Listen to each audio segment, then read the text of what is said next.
kami kembali hadir menemani Anda dalam Five News. Bersama saya David Pratama dan saya Nurul Komaria. Rangkaian informasi yang menarik, teraktual, dan berini kami sajikan untuk Anda. Di antaranya, murahnya tarif taksi online menjadi daya tarik tersendiri. Lalu bagaimana mereka memperoleh keuntungan? ya selanjutnya, aksi para pengemudi taksi online turun ke jalan. Apa penyebab utamanya? Akankah Kominfo dan Kementerian Perhubungan memberikan izin operasional kepada taksi online? Sajian berita utama tadi akan mengawali perjumpaan kita pada sore ini. Memasuki berita pertama, menjadi tanda tanya di sebagian benak masyarakat akan murahnya tarif taksi online per kilometer, namun perusahaan tetap memperoleh keuntungan. Sang pengemudi mengaku ia mendapatkan sistem bagi hasil sebesar 80%. Di era digital seperti saat ini, transportasi tidak hanya bisa diakses secara konvensional, tetapi juga bisa secara online dari beragam aplikasi yang tersaji di dalam smartphone saat ini. Khususnya transportasi taksi online yang kian menjadi daya tarik masyarakat, khususnya ibu kota Jakarta, karena harganya relatif lebih murah. Lalu apa yang menjadi faktor murahnya transportasi taksi online dibanding taksi konvensional? Berikut liputannya.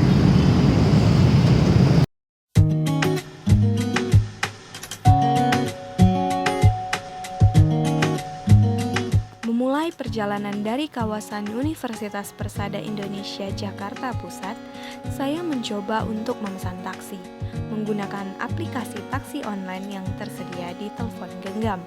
Caranya cukup mudah. Setelah aplikasi diunduh, buka aplikasi. Pilih layanan mobil, lalu pilih lokasi penjemputan dan lokasi tujuan. Secara otomatis, muncul tarif fix sesuai jarak per kilometer. Setelah itu, klik booking. Selang beberapa menit, muncul nama pengemudi lengkap dengan jenis mobil, plat nomor kendaraan, dan nomor telepon pengemudi. Tak perlu menunggu terlalu lama, saya sudah mendapatkan pengemudi taksi dari aplikasi online tersebut. Saat memasuki taksi ini, hal yang pertama kali saya perhatikan adalah kebersihan dan kerapihan, serta sejuknya pendingin ruangan yang membuat nyaman penumpang, serasa mobil pribadi. Sang pengemudi pun disiplin menggunakan sabuk pengaman. Beberapa perangkat penunjang seperti handphone dengan aplikasi penunjuk arah dan mobile charger tersedia. Seperti Bapak Fernandius, kurang lebih sudah setahun dia bergabung dengan taksi online. Bermula setelah di PHK dari perusahaan sebelumnya, dia memanfaatkan inventarisnya seperti mobil pribadi yang digunakan saat ini. Bapak Fernandius mengaku bahwa berprofesi sebagai pengemudi taksi online lebih menguntungkan dibanding pekerjaan dia sebelumnya. Penghasilan dalam sehari jika full time ia bekerja bisa mencapai Rp500.000. Sistem bagi hasil antara perusahaan dan pengemudi taksi online pun sudah ditentukan. Sehingga itu tadi 80-20, 100%, jadi 20 untuk perusahaan, yang 80 untuk pengemudi. Ternyata salah satu faktor yang menjadi penyebab daya tarik dari taksi online sendiri ini selain efisien, praktis, juga kenyamanan serta keamanan pun terjamin. Aksi yang dilakukan para pengemudi taksi konvensional beberapa waktu lalu menjadi sorotan bagi masyarakat Indonesia. Penyebab utama aksi tersebut karena tidak adanya legalitas yang dikeluarkan oleh taksi berbasis online. Tragedi yang terjadi pada tanggal 22 Maret 2016 lalu masih menjadi perbincangan hangat di kalangan masyarakat ibu kota. Aksi yang dilakukan oleh para pengemudi taksi konvensional ini menuntut pemerintah untuk menghentikan kegiatan operasional taksi berbasis online. Seperti halnya Bapak Wahuri yang sudah berprofesi sebagai pengemudi taksi konvensional selama 3 tahun.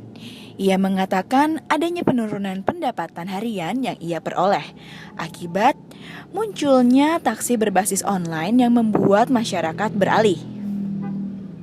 Selain itu, Pak Wahuri mengungkapkan rasa kekecewaannya terhadap pemerintah yang hingga saat ini masih belum memberikan keputusan mengenai langkah selanjutnya.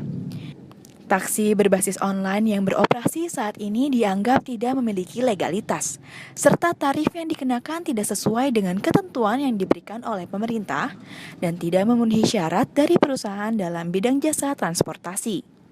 Sebagai pengemudi taksi konvensional, Pak Wahuri berharap agar pemerintah segera memberikan keputusan yang adil dan transparan, sehingga terciptanya persaingan sehat antara sesama perusahaan jasa transportasi. Harapannya gimana ya? Pemerintah harus konsisten dong. Kalau kemarin istilahnya GrabCar, Uber itu mau ngikutin aturan ya harus. Tidak usah diundur-undur lagi. Ini kan sampai tanggal 31 nih. Mei apa nih, bulan Mei ya. Nah, kalau Mei masih diundur-undur lagi berarti udah ada permainan ini. Demikian laporan Wayuni dan Nurul, Jakarta. Menkominfo dan Kemenhub akan bicara mengenai taksi berbasis aplikasi online yang tidak mempunyai izin dan legalitas. Berikut pernyataannya. Teknologi itu ya, aplikasi itu netral gitu loh. Jadi yang kita akar permasalahannya itu bukan masalah memblokir atau tidak memblokir. Akar permasalahannya adalah bagaimana kita menstruktur bisnis transportasi ini gitu. Itu kan izinnya itu IT provider atau IT application atau apalah namanya. Nah, itu bekerja sama dengan perusahaan sarana, jadi misalnya perusahaan taksi atau perusahaan rental car atau kendaraan-kendaraan yang ada izinnya, itu aja. Inilah tanggapan masyarakat mengenai sistem transportasi berbasis online versus taksi konvensional. Suka menggunakan transportasi online atau konvensional? Aku tergantung kebutuhan ketika kalau semuanya pertama sih online dulu.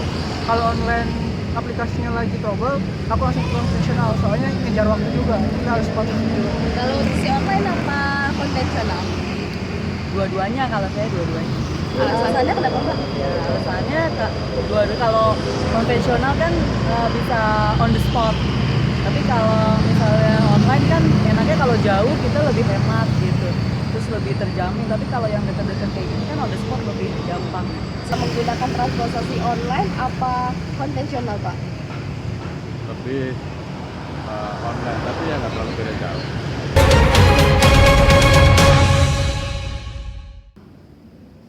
Nah, David, biasanya kan kalau kita tahu komunitas pencinta alam ini melakukan kegiatannya itu seperti mendaki gunung. Namun, kali ini ada salah satu komunitas pencinta alam yang dinamai dengan Kakapala melakukan kegiatan sosial, yaitu membersihkan parit atau saluran air yang berada di daerah Jakarta, yaitu tepatnya di Kalibata. Berikut liputannya. Ya, sebuah komunitas pencinta alam melakukan kegiatan sosial. Kali ini kegiatan sosial tersebut bukanlah di daerah pegunungan, namun di daerah perkotaan. Seperti apa kegiatan sosial tersebut?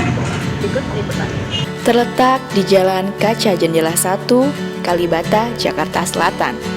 Bangunan ini merupakan sekretariat dari komunitas aktivis pencinta alam atau yang biasa disebut dengan Kakapala.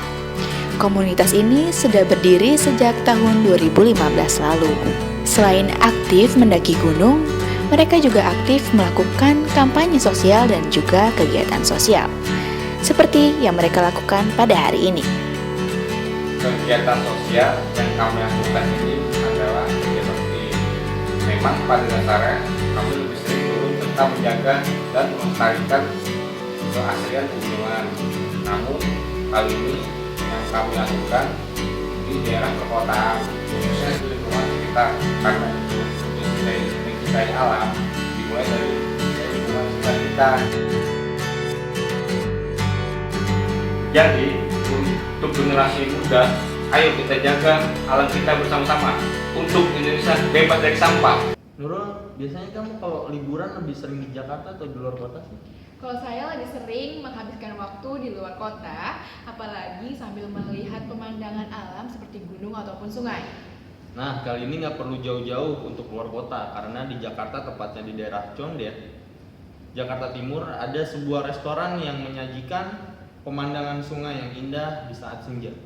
Nah, liputan kuliner kali ini sekaligus mengakhiri perjumpaan kita. Saya Nurul Komaria. Saya David Pratama. Mohon undur diri dari hadapan Anda dan Sampai jumpa.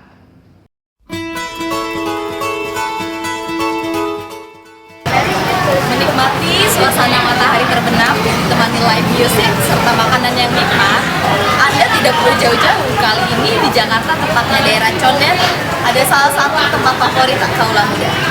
Di mana itu? Mari ikuti saya.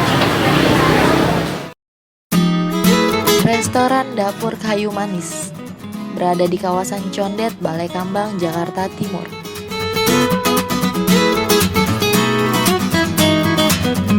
Restoran yang memiliki berbagai macam menu makanan lezat dan juga memiliki pemandangan alam yang eksotis. Dibuka pada awal Oktober lalu, restoran ini sudah memiliki banyak pengunjung. Live music pun menambah daya tarik tersendiri. Dapur Kayu Manis, itulah nama restorannya. Kita pesan dulu ya. Aku mau pesan Nah,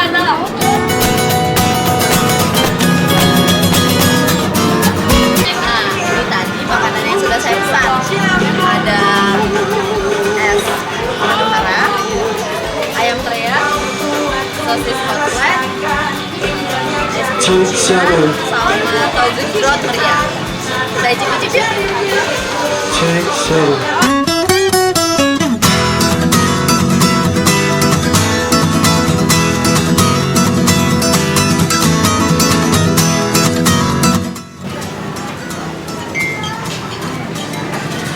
Tidak salah kalau tempat ini banyak dikunjungi dari anak-anak, pemuda, juga orang tua. Selain harganya tidak akan menguras kocek Anda terlalu dalam, tempat ini sangat bagus dan menarik untuk dikunjungi. Bagi Anda yang belum punya rencana menghabiskan liburan tahun baru, cepatkanlah untuk mampir ke Dapur Kayu Manis. David Pratama, Eva Jayanti melaporkan.